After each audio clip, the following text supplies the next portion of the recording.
السلام علیکم ورحمۃ اللہ۔ سوال ہے آپ کا، بادل کے گرجنے کے وقت دعا کرنا۔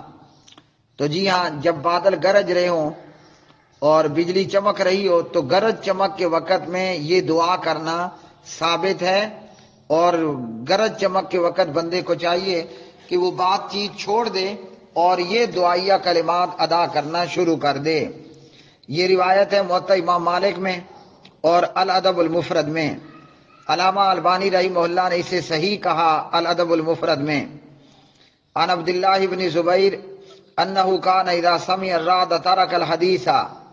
عبداللہ بن زبیر رضی اللہ تعالی عنہما جب بادلوں کی گرج سنتے تو بات چیت چھوڑ دیتے اور یہ کلمات ادا کرتے: سبحان الذی یسبح الرعد بحمدہ والملائکۃ من خیفتہ۔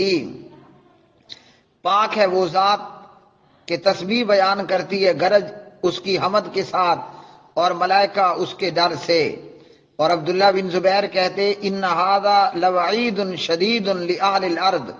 یہ بادلوں کا گرجنا، بادلوں کی گرج پلس بجلی کی چمک، تو یہ بادلوں کی گرج وعید ہے، سخت قسم کا ڈراوا ہے زمین والوں کے لیے۔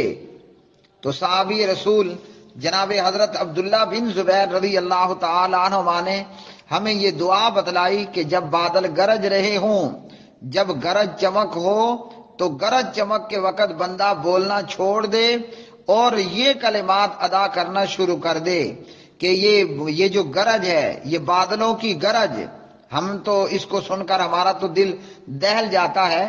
تو بادلوں کی گرج دراصل یہ اللہ سبحانہ و تعالیٰ کی تسبیحات بیان کر رہے ہوتے ہیں، یہ گرج یا یہ بادل، اور ملائکہ اللہ سبحانہ و تعالیٰ کے ڈر سے۔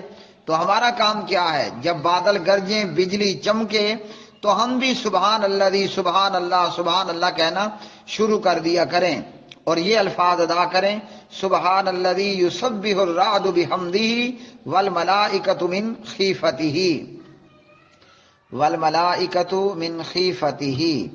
اور یہی روایت علامہ البانی رحمہ اللہ مشکات المصابیح میں لائے عبداللہ بن زبیر سے، اور یہی روایت جو ہے وہ موطا امام مالک میں بھی موجود ہے اور موطا کے علاوہ دیگر احادیث کی کتابوں کے اندر بھی موجود ہے۔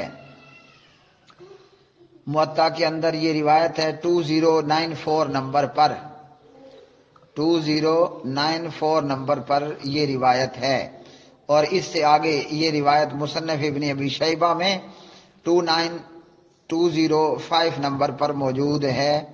تو بارشوں کا موسم ہے، اللہ سبحانہ و تعالی رحم فرمائے، تو بادل گرجیں، بجلی چمکے، سبحان الذی یسبح الرعد بحمدہ والملائکۃ من خیفتہ، اس کو پڑھنا چاہیے اور اللہ کا ڈر اور اللہ کا خوف اختیار کرنا چاہیے۔